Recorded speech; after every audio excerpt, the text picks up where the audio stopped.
रात का सन्नाटा चारों ओर फैला हुआ था। ट्रक हाईवे पूरा सुनसान था। चारों ओर ठंड से हाड़ कपा देने वाली ठंड चल रही थी। हाईवे के चारों ओर घना जंगल था। उसी हाईवे पर एक मर्सिडीज दौड़ रही थी। उसमें 3 लोग सवार थे, राहुल, निधि और उनकी 10 साल की बेटी तानिया। राहुल अपने दोस्त सैफ के घर ईद की पार्टी में शामिल होने के लिए गया था और पार्टी करके घर लौट रहा था। निधि ने मुस्कुराकर ड्राइव करते हुए राहुल से कहा, कुछ भी कहो राहुल, आज तो ईद की पार्टी में मजा आ गया। हाँ, मेरा दोस्त बहुत ही बिंदास और हंसी मजाक करने वाला व्यक्ति है। मैंने देखा उसके घर पर शहर की एक से एक बड़ी हस्ती थी, मगर फिर भी वो उन सबको इग्नोर करके हमें इम्पोर्टेंस दे रहा था। हाँ, देगा क्यों नहीं, आखिर मेरा दोस्त जो है। सच में राहुल, अमेरिका से इंडिया लौटकर बहुत अच्छा फील हो रहा है। वैसे तुम्हारा दोस्त सचिन अभी तक नहीं आया अमेरिका से? निधि की बात सुनकर राहुल चौंक कर बोला, ओह शिट यार, उसका फोन आया था कि वो इंडिया आ रहा है। उसने बोला था कि मुझे एयरपोर्ट पर पिक कर ले। निधि बहुत नाराज होगा वो। कोई बात नहीं, उससे बोल देना कि तुम्हें बिल्कुल याद नहीं रहा। और फिर तुम्हें सैफ की इनवाइट की हुई ईद पार्टी में भी तो शामिल होना था। निधि ने इतना बोला ही था कि उसकी बेटी तानिया ने अपनी माँ की ओर देखकर कहा, मुझे भूख लगी है माँ, और प्यास भी। तानिया की बात पर निधि ने बुरा सा मुंह बनाकर उसकी ओर देखकर कहा, पार्टी में तो इतना खाया था तुमने, फिर भी भूख लगी है? निधि की बात पर तानिया ने मासूम सा चेहरा बनाकर कहा, कोई बात नहीं मम्मी, मुझे पानी ही पिला दीजिए। कितनी बार बोला है मुझे मम्मी मत बोला करो। पानी अभी नहीं है, आगे जाकर कोई शॉप पड़ेगी तो बोतल खरीद के दे दूंगी। निधि की बात पर राहुल ने मुस्कुराकर कहा, छोटी बच्ची है निधि, इतना नाराज होना सही नहीं है। राहुल ने इतना कहा ही था कि अचानक एक काली परछाई राहुल की कार के सामने आकर खड़ी हो गई। राहुल के पैर अचानक ब्रेक पर पड़ गए। गाड़ी तेज रफ्तार में थी। ब्रेक अचानक लगने से पलटते पलटते बाल बाल बची थी। राहुल के चेहरे पर भयानक ठंडी में भी पसीने की बूंद टपकने लगी। वो दोनों कार से बाहर निकल आए। निधि ने डरते हुए कहा, आखिर कौन था ये? ऐसा लगा जैसे कि कोई भयानक काली परछाई मेरे कार के सामने आकर खड़ी हो गई हो। वह दोनों काली रात के सन्नाटे में इधर उधर देखने लगे। तभी निधि को एक घने पेड़ के पास तो चमकीली हुई आंखें दिखाई दी। उसकी आंखें बिल्कुल भेड़ियों की तरह लग रही थी। निधि ने चीखते हुए राहुल से कहा, राहुल देखो कौन है वो, जल्दी से गाड़ी में बैठो, मुझे बहुत डर लग रहा है। राहुल ने उस तरफ देखा तो उसके रोंगटे खड़े हो गए। वो दोनों गाड़ी के अंदर बैठने ही वाले कि अचानक एक अजीब सा चेहरा वाला भयानक सा आदमी बिजली की रफ्तार से उनके सामने आकर खड़ा हो गया। राहुल ने देखा कि उसका चेहरा बिल्कुल सड़ा हुआ था और उसकी आंखें भेड़िए की तरह चमक रही थी। उसके लंबे लंबे बाल उसके कंधे तक आ रहे थे और उसके दांत भेड़िए की तरह बाहर की ओर निकल रहे थे। हाथों की जगह नुकीले पंजे थे। राहुल को देखकर अजीब से अंदाज में हंसने लगा, मगर जैसे ही राहुल की नजर उसके कपड़ों पर गई, राहुल की आंखें फटी की फटी रह गई। वो हकलाते हुए बोला, भाईजान, भाईजान, मुझे माफ कर दो, मुझे छोड़ दो।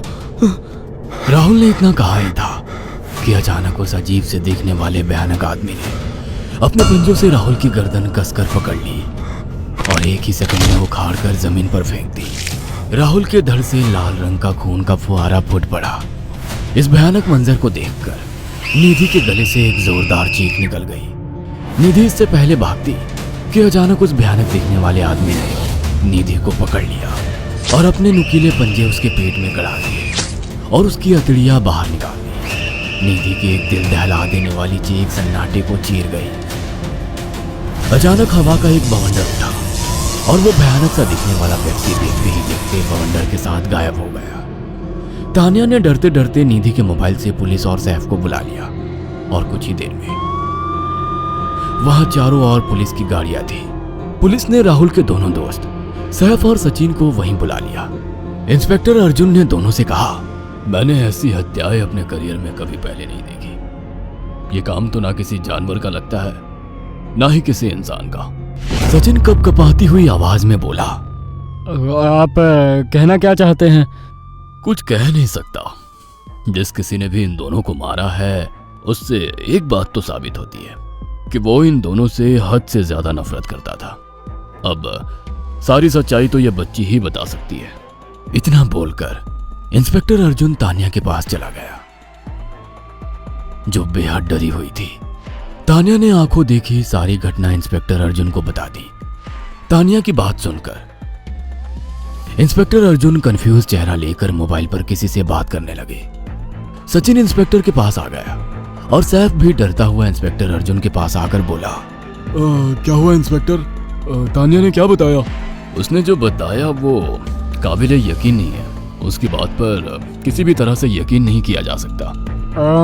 फिर भी कुछ तो बताया इंस्पेक्टर। हाँ, उस बच्ची के मुताबिक एक भूत ने निधि और राहुल को बड़ी बेदर्दी से मारा है। इंस्पेक्टर की बात सुनकर दोनों बुरी तरह से चौंक गए।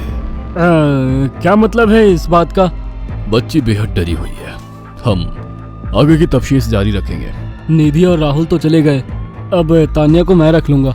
नहीं, राहुल मेरा अच्छा दोस्त था। तानिया अब मेरे साथ रहेगी।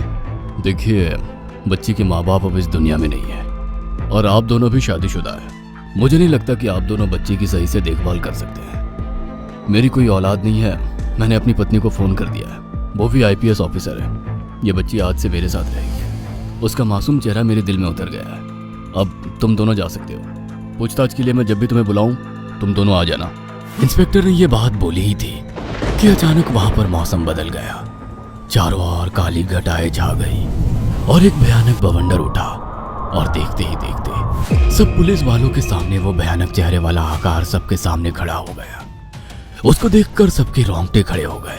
देखते ही देखते उसने अपने भयानक पंजे सैफ की आंखों में डालकर उसकी आंखें निकाल ली। सैफ ने चीखते हुए वहीं दम तोड़ दिया। उस भयानक आदमी को देखकर सचिन उसके पैरों पर गिर गया। तुम तो भाईजान से कपड़े पहने हो। मैं समझ गया, तुम भाईजान हो। मुझे माफ कर दो भाईजान, मुझे यहाँ से जाने दो। मैंने कुछ नहीं किया था।